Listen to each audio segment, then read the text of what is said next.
올해 85세 이상영 씨. 한국전쟁 중 인민군 점령이 끝나고 수복이 되자 이발관을 하던 아버지는 집 건너편 지서 창고에 끌려갔습니다. 당시 상영 씨는 건너편 지서에서 밤마다 들리는 고문과 구타 소리에 잠을 이룰 수 없었습니다. 섬찟섬찟하고 밤엔 무서워서 나가도 못하고 이렇게만 보고 야기 소리만 들리고 또 조지는 취조 소리만 들고 이렇게 불안하게 살았지. 아버지는 심한 뇌질과 고문 끝에 사망했고 지서 뒤 방공호에 안매장됐습니다. 그가 봤디야, 그 광장 묻는 걸.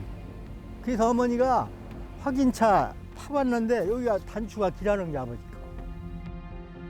한국전쟁 발발 직후부터 수복 이후까지 이어진 학살. 홍성 지역에서 자행된 민간인 희생사건의 전말을 짚어봅니다.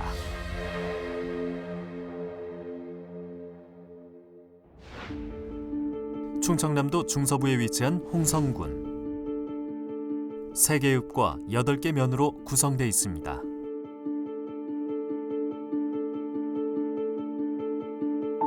서북쪽으로는 서산시와 동북쪽으로 예산군, 서쪽으로는 천수만을 사이에 두고 안면도와 인접한 홍성군은 충남 서해안의 중심지로 인접지역을 잇는 교통 요충지 역할을 하고 있습니다. 홍성군 남쪽에 위치한 광천읍. 내중리에서 어린 시절을 보낸 김동규 씨는 20살 이후 떠나온 마을을 오랜만에 다시 찾았습니다. 70여 년 전 마을에서 함께 살던 사촌 형님은 한국전쟁이 발발하자 마을을 떠나 국군에 입대해 전투를 치렀다고 합니다.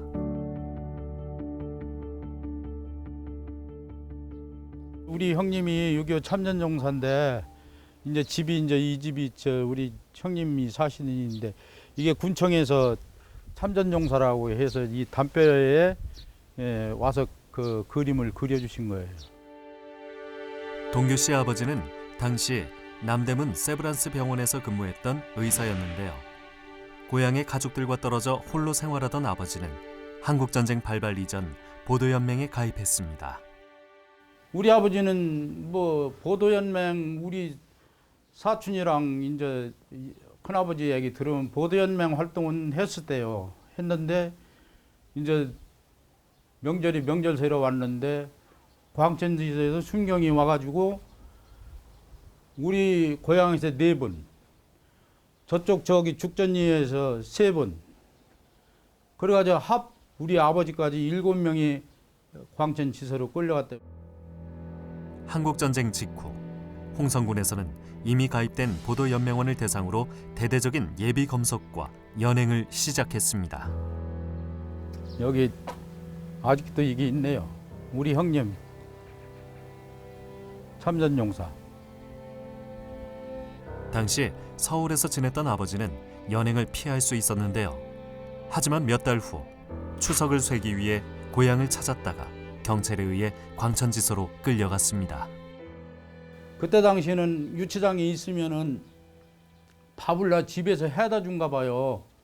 그 우리 할머니가 밥을 해갖고 가서 그 광천지서 뒤에 가서 밥 해왔다 이제 뒤에 가서 저 유치장 뒤에 창문 있는 데로 가서 아무개야 밥 해왔으니까 가서 밥 먹으라 그러니까 아이 어머니 그거 밥은 뭐라 해오셨대요. 나 며칠 있으면 나갈 텐데. 열흘이 넘는 기간 동안 아버지의 식사를 날랐던 할머니는 더 이상 음식을 받지 않는 경찰의 모습에 희생 사실을 직감했다고 합니다. 가족들은 당시 구금자들이 광천읍으로 끌려갔다는 소문을 들었지만 공포스러운 분위기에 시신을 찾아 나설 수도 없었습니다. 네 아버지는 광산에다가 생매장 돼서 죽었으니까 그런 줄 알고 사진을 그때 당시 세브란스 병원에서 자기 동료들하고 3명이 찍은 사진을 우리 할머니가 주더라고요. 네 아버지 보고 싶으면 이게 네 아비니까 앉아있는 사람이 네 아비니까 보거라. 그러고 생각나면 봐라.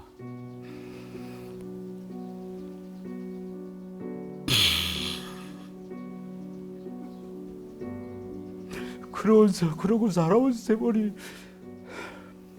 72년 3년째가 지금 현재 나는 거 아닙니까?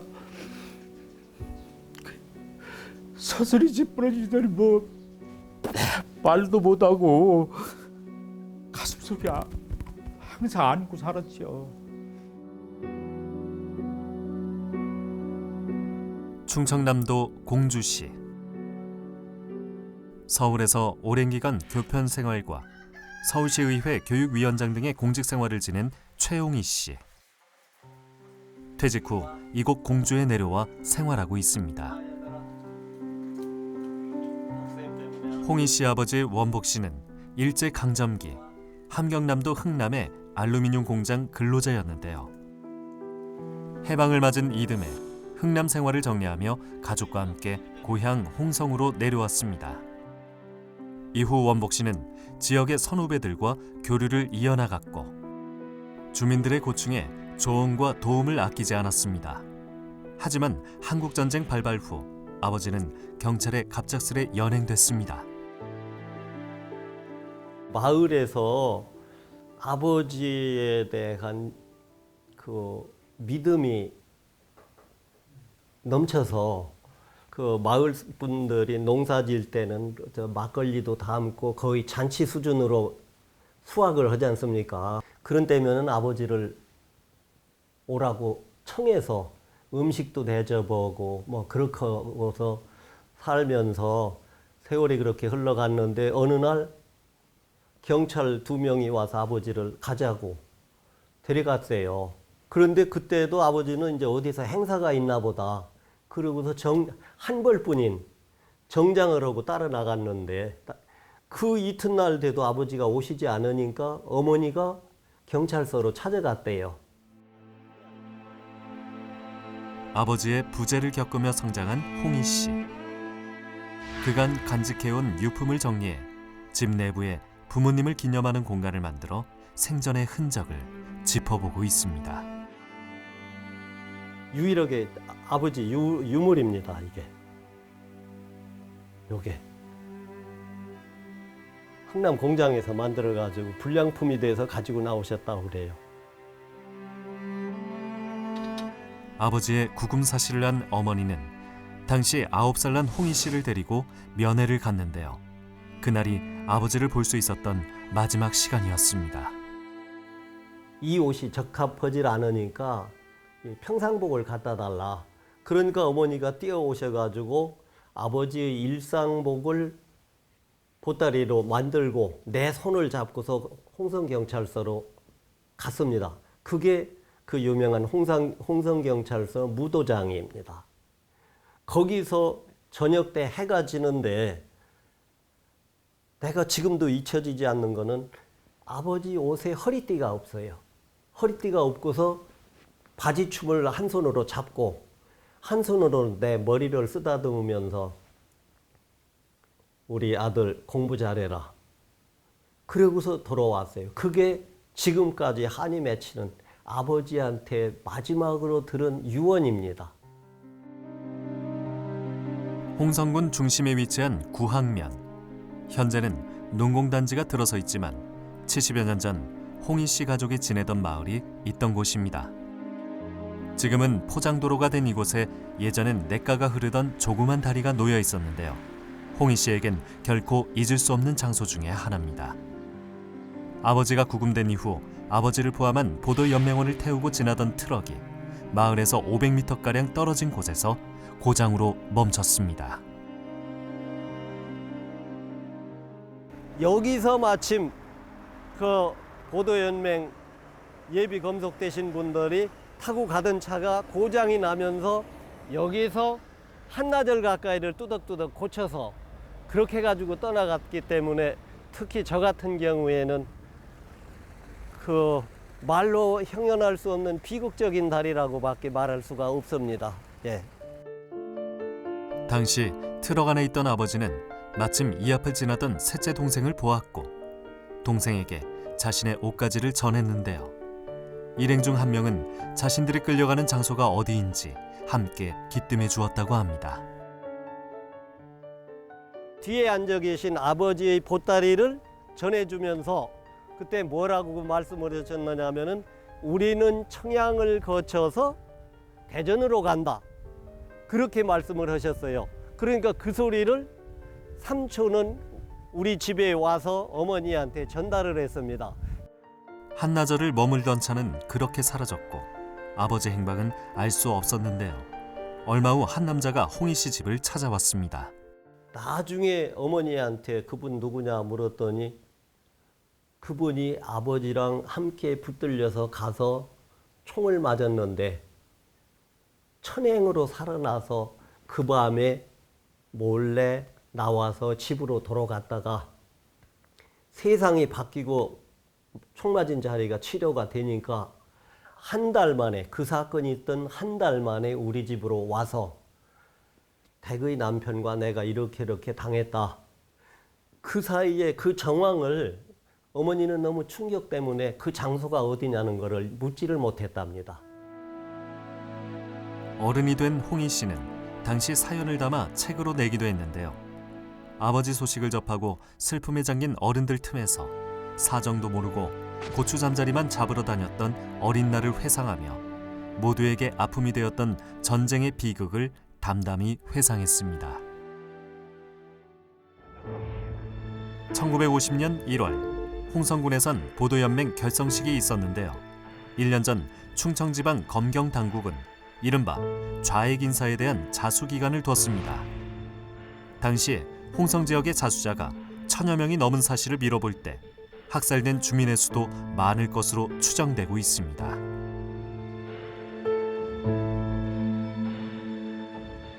홍성군 광천읍. 지난 2016년 이곳 담산리에서는 한국전쟁기에 학살된 주민의 유해 발굴이 있었습니다. 그간 희생 정황이 알려지지 않았다가 탄두가 발견되면서 발굴이 진행된 곳인데요. 일제강점기 유리의 원료로 쓰이던 석영 채취를 위해 깊은 굴이 파였다고 합니다. 군데군데 주변을 둘러싼 광물이 당시의 흔적을 말해주고 있습니다.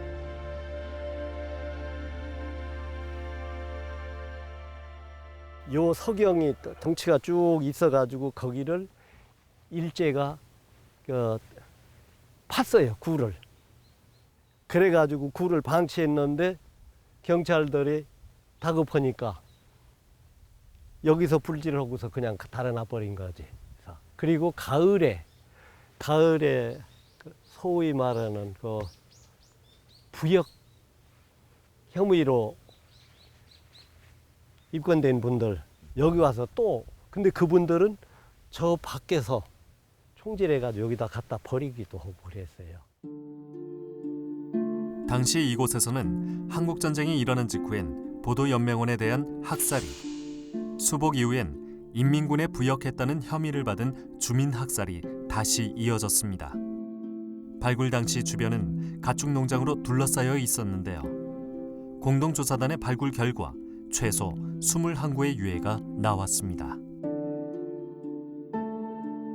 발굴단은 희생자의 두개골에서 발견된 M1 소총 탄두나 총탄에 훼손된 뼈 모양으로 보아 총기에 의해 사망한 것으로 보고 근처에서 학살당한 뒤 굴 내부에 매장된 것으로 추정했습니다.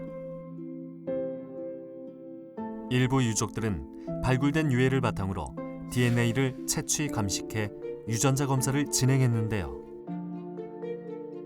총 4구의 유해가 유족의 DNA와 일치했고 수습된 유해들은 세종시 추모의 집으로 안치됐습니다.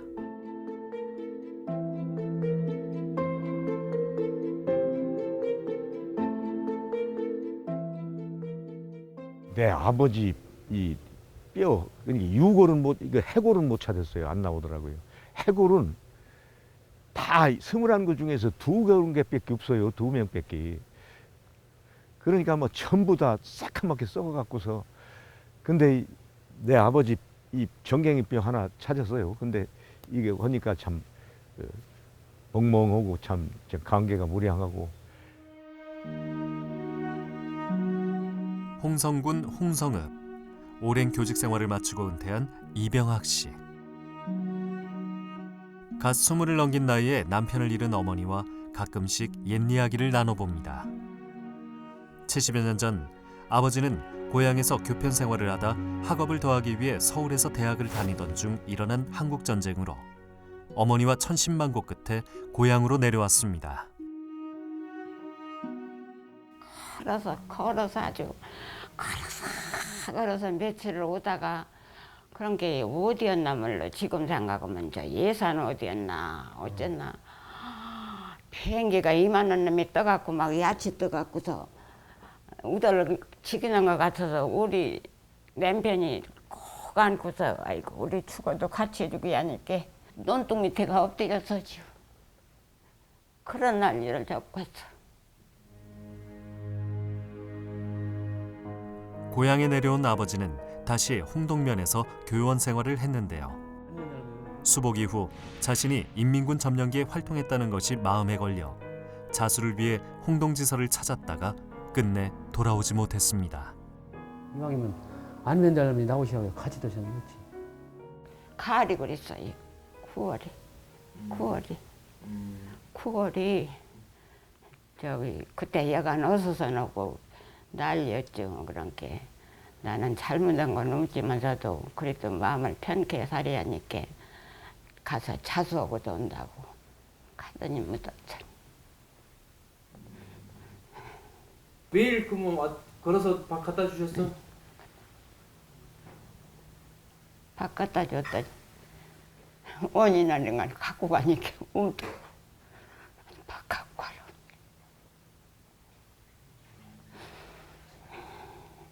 그럼 밥 갖다 주고 그럴 때 뭐 얼굴은 보셨어요? 응. 밥 갖다 줄 때 이쁘지. 거기서 받아다 주고 빈 그릇 갖다 주지 보게 하나. 그래서 한 번은 화장실 가려고 이제 밥 갖고 왔던 게 얼굴을 보고 싶어서 나왔는지 화장실 간다고. 화장실 가는 거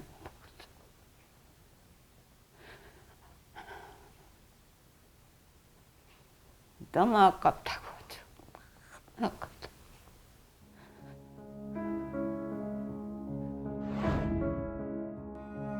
꿈 많은 27 청년은 전쟁이 만들어낸 이념의 잣대 속에서 짧은 생애를 마쳐야 했는데요. 21살에 홀로 된 어머니 역시 눈앞에 닥친 모진 세파를 이겨내야 했습니다. 내가 마지막에 그때가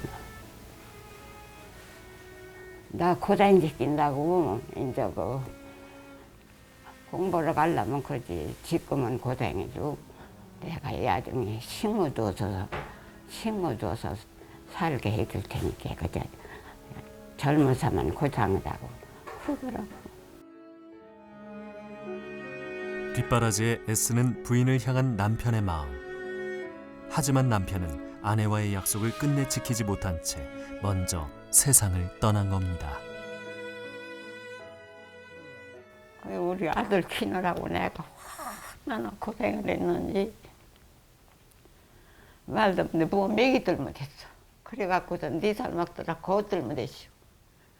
현재 입고 있던 옷만 남기고 다 뺏어간 그릇이니 뭐니 뭐 다. 아주 다 가져가고 못 쐈어. 아이고 그런 세상에 어디가 있대요 글쎄.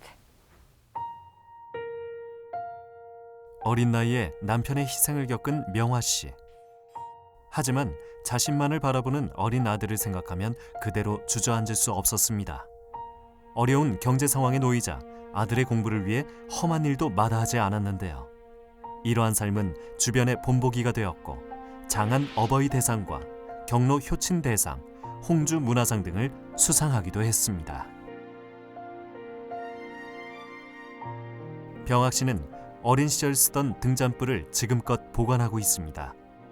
저녁밥을 짓기 위해 켜진 등잔불은 밤새 길쌈을 하고 다음날 아침밥을 지을 때까지 꺼질 줄 몰랐는데요. 어머니의 고생을 잊지 않기 위해 가보 1호로 여기고 있습니다.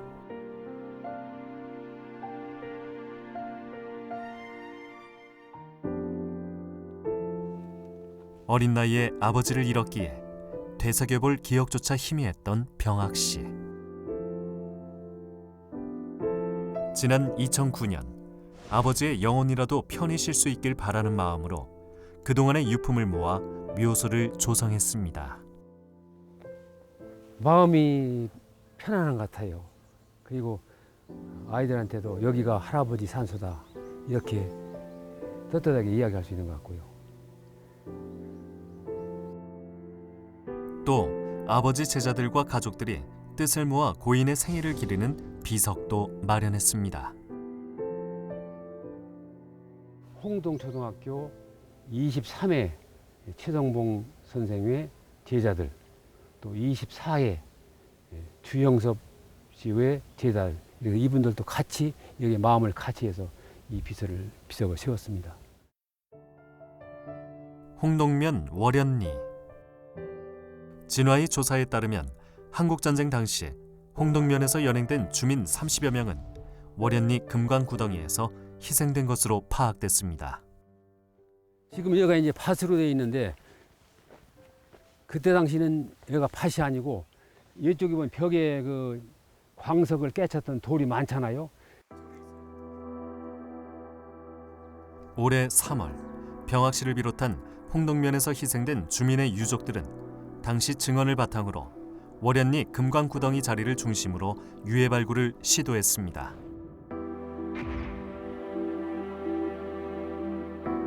그러나 월연리 현장과 인접 지역을 중심으로 약 9m 깊이까지 발굴을 시도했지만 유해는 나오지 않았고 광산 작업 당시 사용된 것으로 추정되는 쇠붙이와 연결고리, 나사 등의 물품만이 발견됐는데요.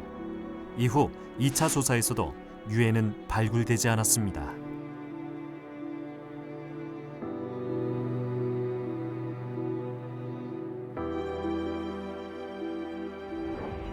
진실화해위 조사 결과 수복 이후 홍동면 주민들의 희생지는 월연리 금광구덩이, 홍동초등학교와 홍동지서 뒷산 등으로 추정했는데요. 당시 홍동면에서만 150여 명이 희생된 것으로 파악되고 있습니다.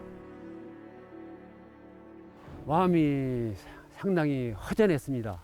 일을 시작하기 전에는 그래도 이번 그 작업을 통해서 부모님의 유골이라도 모실 수 있다는 그런 조그마한 희망을 가지고 일을 시작했는데 막상 두 번 다 이렇게 아무런 그 증거품도 찾지 몇 점의 증거품 외에는 부모님의 유골을 한 점도 찾지 못해서 굉장히 애석한 심정입니다.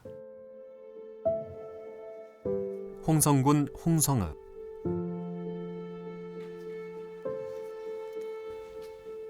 한국전쟁 당시 4살이던 장광훈 씨는 집안의 장남이던 아버지와 둘째, 셋째 숙부를 한꺼번에 잃었습니다.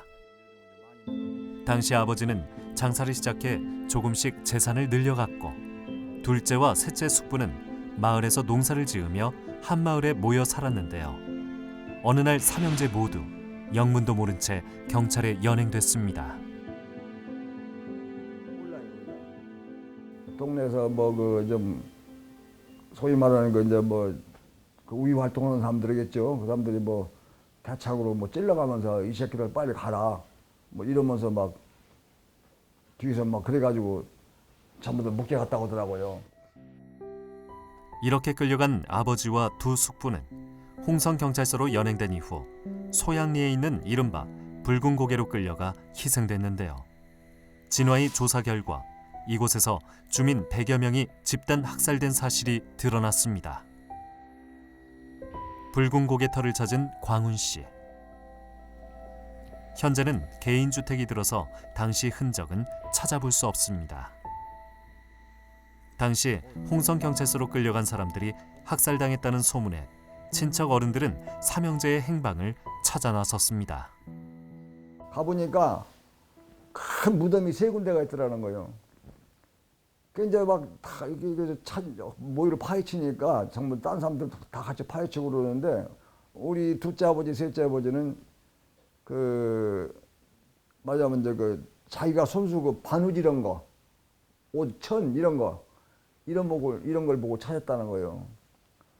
찾았는데 둘째 아버지는 총에 어떻게 맞았는지 목이 없고 셋째 아버지는 그냥 형체는 알아볼 수 있는데 뭐 확실히 모른다고 하면서도 옷 가지고 바느질 이런 거 가지고 찾았다고 하더라고요.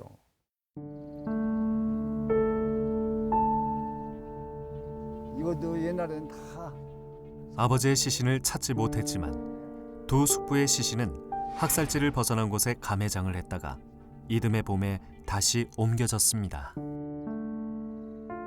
큰아들, 둘째 아들, 셋째 아들 다 모이를 각자 쓰는데 그래도 둘째 아들, 셋째 아들은 그래도 뼈라도 묻을 수가 있는데 장손이 큰아들은 아무것도 없더라고요. 그러니까 생각한 끝에 아버지가 그 남영군대 가서 사진을 찍으셨더라고요. 한 장, 딱 한 장. 그거 하고 신발도 옛날 그 고무신, 검은경 고무신 그걸 미들했다고 하더라고요.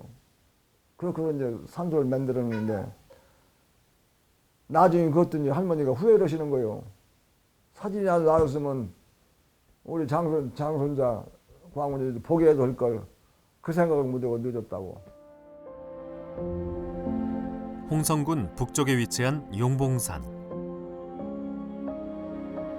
한국전쟁 당시 있었던 증언과 진술을 종합하면 100명 안팎의 주민이 이곳에서 희생된 것으로 추정됩니다. 진실화해위원회는 한국전쟁 당시 홍성군에서 일어난 국민보도연맹 사건과 이른바 부역혐의 사건에 대해 2009년과 2010년 각각 진실 규명했는데요. 국가의 공식적인 사과와 위령사업 지원, 보완조사를 통한 화해 등을 권고했습니다. 홍성군의 경우 한국전쟁 이전 전향한 자수자가 1380명으로 타 지역을 압도하고 있지만 일기 진화의 진실규명 대상자는 매우 적었는데요. 때문에 앞으로의 진실규명 필요성이 더욱 중요하게 떠오르고 있습니다.